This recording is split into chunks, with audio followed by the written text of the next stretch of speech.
পঞ্চগড়ের সদর উপজেলার অমরখানা ইউনিয়নের পূর্ব অমরখানা এলাকায় জমির খুঁটি তোলার অভিযোগ এনে এক কৃষক পরিবারের উপর নির্মম হামলার অভিযোগ উঠেছে। এই পরিবারটির বৃদ্ধ মা চোখে ও মাথায় প্রচণ্ড আঘাত পেয়ে এখন মৃত্যুশয্যায়। তারপরেও থেমে নেই হামলাকারীদের হুমকি ধামকি।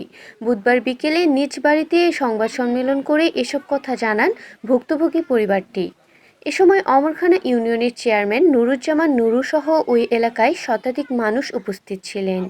সংবাদ সম্মেলনে তারা জানান, ওই এলাকার জমিরুল ইসলামের পরিবারের সাথে জমি নিয়ে বিরোধ পঞ্চগড় সদরের সিংপাড়া এলাকার নবী হোসেনের সাথে। অমরখানা ইউনিয়নের চেয়ারম্যান বিরোধীয় 4 বিঘা জমির মাপজোক করে সীমানা নির্ধারণ করে খুঁটি পুঁতেন। কাগজপত্র দেখে বিষয়টি মীমাংসা করার কথা রয়েছে, তবে এর মধ্যেই ওই জমির সীমানাতে খুঁটি তুলে ফেলার অপরাধ দিয়ে ওই এলাকার কামাল হোসেনের বাড়িতে গত 27 জুলাই সন্ধ্যায় পঞ্চগড় থেকে লোকজন ভাড়া করে হামলা করে নবী হোসেন। নির্বিচারে মারধর করা হয় কামালের পরিবারকে। এতে কামালের মা মালিকা বেগমের মাথা ও চোখে এবং কামালের ছোট ভাই আলী আজম মাথায় প্রচণ্ড আঘাত পান। মুহূর্তেই তারা মাটিতে লুটিয়ে পড়েন। পরে তাদের উদ্ধার করে প্রথমে পঞ্চগড় আধুনিক সদর হাসপাতাল ও পরে রংপুর মেডিকেল কলেজ হাসপাতালে ভর্তি করা হয়। চিকিৎসায় আজম কিছুটা সুস্থ হলেও তার মায়ের অবস্থা আশঙ্কাজনক। চিকিৎসক জানিয়েছেন তার বাঁচার সম্ভাবনা খুবই কম। বর্তমানে তাকে বাড়িতে নিয়ে আসা হয়েছে। আমি বাড়িতে আসতেছি, আসে দেখি এখানে গ্যাঞ্জাম হচ্ছে। তখন আমার বড় ভাইকে আমি ফোন দিলাম যে ভাই বাড়িতে যে কি হয়েছে, এখানে ঝগড়া চলতেছে, গ্যাঞ্জাম চলতেছে। ওই অবস্থায় নবী, সুরুজ, জাকির ওখানে আসছে, আসে ওনারা ওখানে মিটিং করতেছে। ওই অবস্থা আবার দেখলাম যে একটা পিক আপ আসলো। পিক আপে লোক আসছে কিনা তারা আমরা দেখিনি। পরে দেখি আমার ভাইকে যে আমি মোবাইল করছি, আমার ভাই রাস্তা দিয়ে আসতেছে। যেই সময় দেখি আসতেছে আমার বড় ভাই, তখন দেখলাম যে আমার ভাইকে ওরা ধরে ফেলছে। তখন তো আমার ভাইকে যদি ওরা আক্রমণ করে তখন কি আমি ওখানে ঠিক থাকতে পারবো? আপনারাই বলেন। তখন আমি আগায় গেছি আমার ভাইকে রক্ষা করার জন্য। তখন তারা আমাকে আক্রমণ করছে।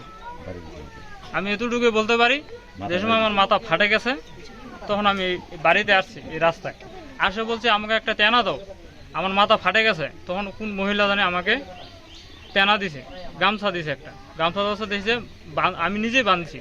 বান্ধব অবস্থা দেখছি রক্ত, ব্লাড বন্ধ হচ্ছে না। তার আমি কিন্তু খালি গায়ে ছিলাম, একটা নঙ্গি পরা ছিল আমার শরীরে, আমার পুরো শরীরে। আপনার যে নঙ্গিটাও দেখতেছেন, নঙ্গিটাও প্রমাণ আছে। এই যে কামাল ছেলেটা, উনি আমাকে ফোন দিছে বাসায় একটু, ভাই আপনি আসেন। আমি আসছি, আইসা এরা কথা কাটাকাটি, আমি দুই পক্ষকে থামাই দিলাম, বিরতি দিলাম। দেওয়ার পর কিছুক্ষণ পরে রেস্টার থেকে ছেলেবেলে আসছে পিক আপ দিয়ে, নবী নিয়ে আসছে, ওর ছেলে দিয়ে পিক আপ দিয়ে ছেলেবেলে নিয়ে আসে। এদেরকে কামালকে আমি ধরে রাখলাম। জয়নার নবীর ভগ্নিপতির বাড়িতে ওর শালির মাথা ফেটে গেছে। বাড়ি দিতে কামালের ছোট ভাইকে, ভাইকে ওর সরে যাওয়ার পরে বাড়িটা লেগে গেছে ওর বোনের উপর। ওই বোনটা দিয়ে তখন ওরা মামলা একটা করছে। কিছুদিন পর পর আমাদের গ্রামে লাঠিয়াল বাহিনী নিয়ে আসে, মারপিট করা হয়, অথবা যে কোনো একটা ঘটনা ঘটলেই লাঠিয়াল বন্ধ করতে নিয়ে আসে। এইগুলো আমরা বিচার চাই। কেন আমাদের গ্রামে যে ওদিন যে রাত্রে মাগরিবের পরে মনে করেন যে এই যে গন্ডগোল হয়েছে, অন্ধকার রাতে যেভাবে মারামারিটা হয়েছে, যদি কেউ কেল্লা মেলা পরে হইতো, এটা দায় তো আমরা হইতাম গ্রামের মানুষ। আমরা সহজ সরল মানুষ, আমাদের গ্রামের মানুষ সহজ সরল মানুষ, আমরা কিছু বুঝি না। তার জন্য বাইরেতে লোকজন আই না আমাদেরকে এই টর্চারিং করা হবে। আমরা এটা বিচার চাই আপনার কাছে। আমার জিয়ার জামাই কিন্তু বাজারতে আসতেছিল, বন্ধু বাজারতে আসছিল, ওরা ওইখানে সবাই পিক আপ নিয়ে লোক নিয়ে ওখানে দাঁড়ায় আছে। দাঁড়ায় তারপর কিন্তু কে যে বললো মোবারককে ধরছে, মারতে ধরছে। ওরা আমার বিয়ালি গেল, আমি গেলাম, ওর একটা ভাই যেটা মাথা বাড়াইছে ও গেল।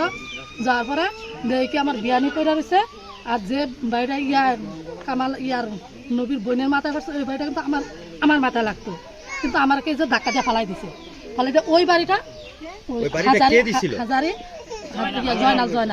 জয়নাল দিছে ওই বাড়িটা। এরকম করবো আমাদের, এরকম সন্ত্রাস, এরকম টাইমে মারামারিটা করছে যা নাকি কোনো লোকজন ছিল না আমাদের বাড়িতে। শুধু আমার আমরাই ছিলাম, আমার শাশুড়ি ছিল, আমার দেবর ছিল, মানে আমাদের কোনো বাইরের কোনো লোকজন ছিল না।